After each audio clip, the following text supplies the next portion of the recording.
자, 여러분, 지금 반등이 나온다고 해서 쫓아가시는 분들 계실 텐데, 이 반등에 절대로 추세 전환이 아니라고 설명을 드렸고, 쫓아가서도 안 된다고 설명을 제가 드렸습니다. 자, 우선 첫 번째 이유. 비축유 방출 뉴스에 여러분 속으시면 안 돼요. 호재 재료는 이미 소멸이 했습니다. 자, CPI가 예상치에 부합을 하면서 잠시 숨통이 좀 트이는 듯 보였지만 시장 이면에는 거대한 공급망 붕괴 공포가 도사리고 있다라는 겁니다. 자, 지금 유가 차트를 보면요. 비축유를 사상 최대치로 풀었는데도 배럴당 87달러를 돌파했습니다. 시장이 정부의 통제령을 더 이상 믿지 않는다는 명백한 증거가 나온 거죠. 특히 전 세계 원유 공급의 20%가 지나가는 호르무즈 해협의 위기는요. 단순한 지표 개선으로 여러분 해결이 될 수 있지가 않습니다. 결국 유가 상승은 무엇에 발목을 잡냐? 결국 유가 상승은요. 연준의 금리 인하 발목을 잡을 수밖에 없고 차트는 이미 하락 패턴을 그리면서 박스권 하단을 두드리고 있습니다. 자, 그러면 우리는 이제 상승장이 끝난 것일까? 아니죠. 우리가 이 아래에 69K를 뚫고 내려오는 순간 오히려 강한 반등을 잡을 수 있는 기회가 오게 된다는 겁니다.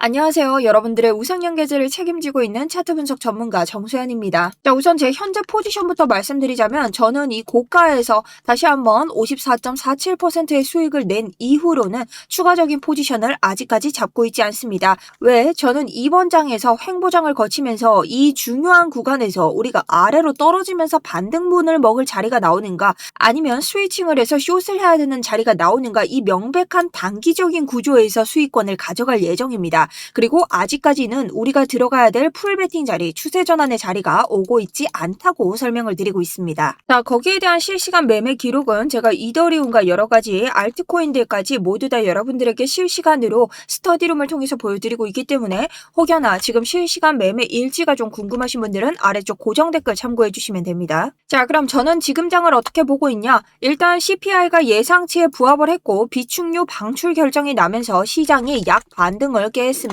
그렇기 때문에 어제 제가 71K까지는 오버슈팅이 나올 수 있다. 하지만 여기 이상으로 우리가 지지를 받지 못한다면 단기 상승장에 탑승할 수 없다라고 말씀드렸고 제 예상대로 우리 유가 급등한 것이 이번 CPI에 반영이 되지 않았기 때문에 거기에 대한 약상실감 우리 또 한번 내려갈 것이라는 매도세가 터지면서 이 횡보장 안으로 다시 한번 내려와 준 상태입니다. 자, 그래서 저는 호재가 악재로 차트 붕괴가 임박해 있다. 69K를 정확하게 우리가 지켜줘야 된다라는 관점에 대해서 설명을 드렸고 현재 하방이 굉장히 위험한 상태라고 오전에 영상에서 말씀을 드렸습니다. 자, 그 이유는 1시간봉을 봤을 때 우리가 69K를 이 박스권의 하단으로 볼 수 있는데 이 삼각수렴의 상단을 치고 올라왔을 때 우리는 계속해서 지지와 저항을 맞으면서 이 구간을 돌파하려고 예를 썼습니다. 이렇듯 이곳에서는 하나의 매수세가 들어왔다라고 볼 수 있고 이 세력들의 매수세가 들어왔음을 알면서 이 평단이 위치함을 알 수 있습니다. 그러니 이곳이 강력한 지지 저항이 돼줄 수 있고 이곳이 무너진다면 더욱더 큰 하락이 나올 확률이 크다라고 설명을 드렸습니다. 자, 그럼 지금 여기를 지켜주고 다시 올라가니 단기 상승인가요? 아니요, 그렇게 볼 수는 없습니다. 왜냐? 지금 우리에게 더블탑 패턴 하나가 나와주고 있고 이곳에서의 이런 넥라인 또한 69K를 가지고 있기 때문에 이러한 휩소 공간은 얼마든지 나올 수 있습니다. 하지만 여러분들이 이곳에서 또 하나의 지지를 살펴봐야만 한다면 그때는 TPO 지표를 사용할 수 있는데요. 1시간봉 TPO 지표상 69K에 두 개의 저항이나 위치하고 있기 때문에 이 두 개의 저항을 뚫고 1시간봉의 일목구름 정도는 뛰어넘어줘야 다시 횡보장을 만들면서 윗구간에 도전을 할 수 있다라고 볼 수 있습니다. 그리고 추가적으로 4시간봉에서도 한번 봐야 되는데요. 4시간봉에는 우리 눈에 보이는 이 하나의 FEG가 저항이 돼주고 있습니다. 자, 이 FEG는 여기 보이시는 음봉으로 인해 생겼고 FEG의 뜻이 뭐냐? 우리가 개미들이 미처 알지 못하고 매매를 하지 못한 텅 빈 구간이라는 뜻이죠. 그래서 우리는 항상 이곳으로 되돌아가는 성질을 가지고 있는 캔들에 대해서 이해를 하셔야 됩니다. 하지만 이런 FEG는 상단과 하단에서 강력한 지지 저항이 나오기 때문에 우리가 이곳을 뚫는다 하더라도 이 상단에서 또 하나의 저항을 맞을 것이다. 그리고 이곳에 202평을 봐야 되는데 이곳 올라간다 하더라도 이전 고점 근처에 202평이 있고 어제자 202평에서 단 하나의 지지도 받지 못하고 슈팅을 쳤습니다. 그렇기 때문에 이러한 장세가 똑같이 펼쳐진다면 단순한 횡보장을 가는 것이지 우리에게 추세 변환을 주는 자리가 아니다라고 인지를 하셔야 됩니다. 자, 그리고 어제 미국 증시 또한 한마디로 불확실성의 늪에 빠졌습니다. 지표상으로는 인플레이션이 잡히는 듯 보였지만 중동발 전쟁 리스크 리스크가 모든 호재를 잡아먹고 있는 형국입니다. 오늘 시장을 뒤흔든 핵심 변수들 하나씩 짚어보도록 하겠습니다. 우선은 유가 급등과 호르무즈 해협의 위기입니다. 자, 돌파의 의미와 공급망 불안에 대해서 아셔야 되는데요. 일단 가장 큰 문제는 여러분 유가입니다. 배럴당 87달러를 돌파했습니다. IEA에서 비축률을 사상 최대로 우리가 규모 승인하고 방출을 했는데도 다시 시장은 냉담합니다. 왜일까요? 바로 호르무즈 해협 때문입니다. 전 세계 원유의 20%가 지나가는 이 길목에 이란이 위협을 하고 있습니다. 트럼프 대통령은 내가 이제 전쟁 끝낼 거다 이렇게 낙관하지만 시장은 기뢰보다는 무서운 공급 중단의 공포에 떨고 있다는 겁니다. 자, 그러니 당연히 이러한 장을 우리가 추세 전환이라고 볼 수 없고 단기적으로도 이 장이 어느 만큼 띄워줄지 확신을 할 수 없습니다. 그러니 최대한 보수적으로 나가야 되고 우리가 이러한 장에 대해서 실시간으로 여러분들이 직장을 다니시다 보면 사실상 모든 걸 살펴보기는 힘듭니다. 그래서 그런 분들은 제가 들어가는 타점이라도 공유 받으실 수 있도록 구독자분들께 열어드렸으니 뭐 진입가, 목표가, 손절가 같은 것들이 좀 참고로 필요하신 분들 혹은 매수 자리나 이런 매도 자리를 알아야 되는 지표들이 필요하신 분들 제가 들어가야 되는 자리에서는 비트코인, 알트코인 전부 다 모두 다 여러분들에게 보여드리고 있고 여기에 대한 수익까지 모두 다 여러분들과 함께 실시간으로 제가 매매 일지를 올려드리고 있습니다. 자, 오늘 장 굉장히 변동성이 심하기 때문에 보셔야 되는 분들은 아래쪽에 보이시는 신청 버튼 링크 통해서 신청해 주시면 되고요. 우리 다른 거 없습니다. 성공 두 글자만 쓰시면 됩니다.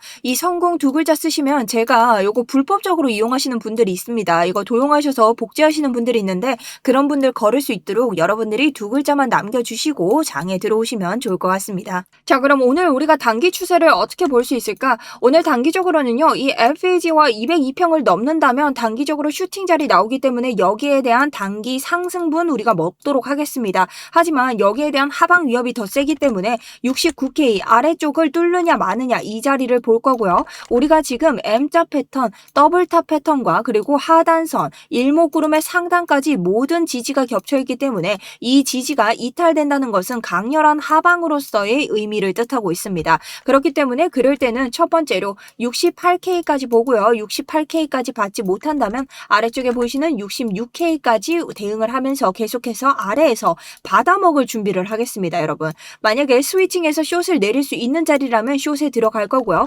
여러분들이 이런 스위칭 자리들 한번 잘 보셔야 되니까 실시간으로 계속 달릴 수 있는 분들은 함께 달리시면서 수익을 내는 장 가져가셨으면 좀 좋겠습니다. 자, 제가 그리고 이렇게까지 추세 전환에 좀 비약적인 의미를 가지고 있는 이유는요. 자, 원래대로라면 좀 온건한 인플레이션 지표 덕분에 우리가 반등을 좀 꽤 했었어야 됩니다. 그럴 때는 73K까지도 나아갈 수 있었다고 생각을 하는데요. 자, 지금 유가 상승이 연준의 발목을 잡을 거라는 분석이 좀 지배적입니다. 모건 스탠리의 앨런 젠트너도 경고를 했죠. 기름값이 오르면 연준은 신중해질 수밖에 없고 결국 우리가 기다리는 금리 인하라는 출구는 좀 더 멀어질 수밖에 없다라는 거죠. 자, 그리고 여러분 이 부분을 좀 주목하셔야 됩니다. 이 JP모건이 사모신용 담보가치를 하향 조정했습니다. 이게 왜 무섭냐면요. 단순히 주가가 빠지는 게 아니라 시장의 신용 한도가 줄어든다는 뜻이거든요. RS나 아폴로 같은 이런 거대 운용사들의 주가가 급락한 이유입니다. 비축유 좀 푼다고 해서 이게 해결이 될 문제가 아니라 금융시장 전반에 구조적인 경계감이 확산되고 있다는 뜻이죠. 자, 그래서 우리가 비트코인의 일목구름 날봉을 보게 되면요. 일목구름이 여전히 두껍고 우리는 이 일목구름을 두 번이나 도전했음에도 뚫지 못했습니다. 이렇다는 건 일목구름의 특징 첫 번째, 일목구름이 두꺼우면은 지지저항이 강렬함으로 뚫기가 어렵다. 자, 이럴 때는 우리가 어떻게 뚫을 수 있느냐? 첫 번째 방법은요. 이 비트코인의 이 추세 전환과 굉장히 유리하기 때문에 여러분들이 집중을 하셔야 됩니다. 제가 가능성을 베팅을 두고 있는 이 방법부터 말씀을 드릴게요. 첫 번째 시나리오. 일목구름이 얇아져야 됩니다. 그러기 위해서는 비트코인이 하락을 해야 되고요. 비트코인이 60K의 유동성을 먹는다면 일목구름이 완벽하게 얇아지면서 우리가 이 아래로 바로 떨어지는 게 아니기 때문에 차트가 이렇게 형성이 되겠죠. 자, 차트가 형성이 되면서 이러한 얇은 일목구름과 함께 뚫어내는 장이 나올 수 있습니다. 다만 아래쪽으로 60K 유동성을 먹게 된다면 제가 진입가를 57에서 59 정도를 보고 있기 때문에 저점이 낮아지게 됩니다. 그쵸? 대신 RSI의 저점은 어떻게 돼요? 올라가죠. 이렇게 되면 어떻게 됩니까? 상승 다이버전스가 걸립니다, 여러분. 일봉에서의 상승 다이버전스는 굉장히 높은 확률로 반등장을 형성하게 됩니다. 어떤 반등장? 랠리로 가져가는 반등장을 형성하게 된다는 거죠. 자, 그렇기 때문에 우리가 이전 차트를 보면서도 이 시나리오에 근거를 붙일 수 있는데요. 자, 이전 차트를 보시면 우리 비트코인이 완벽하게 상승으로 흘러가는 이러한 상승 랠리를 겪었고, 이때 또한 어떻게 저점은 계속해서 낮아지고 있습니다. 근데 RSI의 저점은 올라가면서 3중으로 상승 다이버전스가 걸리게 되죠. 자, 그렇기 때문에 우리가 이런 구간을 대비를 하고 있어야 된다는 거죠. 어떻게? 다시 한 번에 빠질 저점을 위해서. 우리 이때 같은 경우도 여러분 충분히 올라갈 것처럼 지금 장보다 더욱더 호기로운 기세로 이런 장을 만들었습니다. 하지만 결국엔 한 번 더 저점이 등장을 했고 여기서부터 상승 랠리가 이어졌죠. 그러니 우리가 지금도 결코 단번에 상승으로 갈 수 있는 추이가 아니라는 것을 인정하고 계셔야 된다라는 겁니다.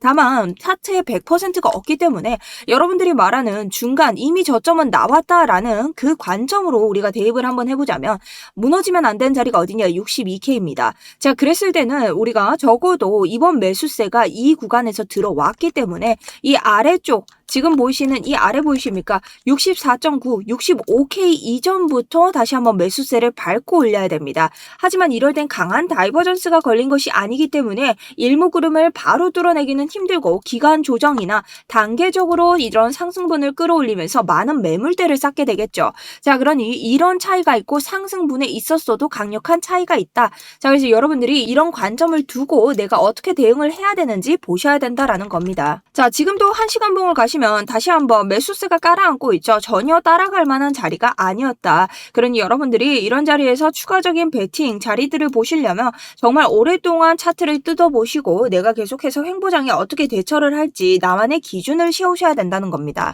자, 그럼 마지막으로 정리 한번 해보도록 하겠습니다. 베리시, 즉 하방 압력이 강합니다, 여러분.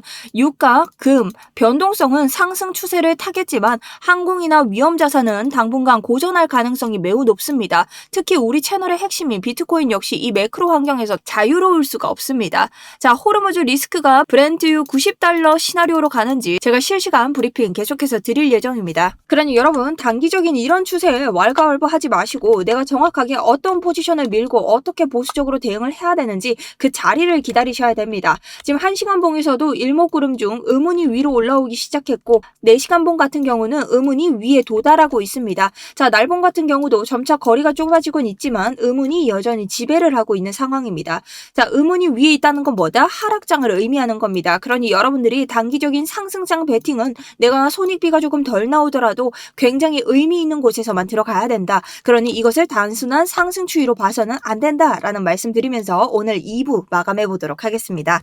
자, 그럼 계속해서 오늘 이런 위험한 장에서 제가 실시간 타점 그리고 진입가, 손절가, 이슈까지 모두 알려드릴 텐데요.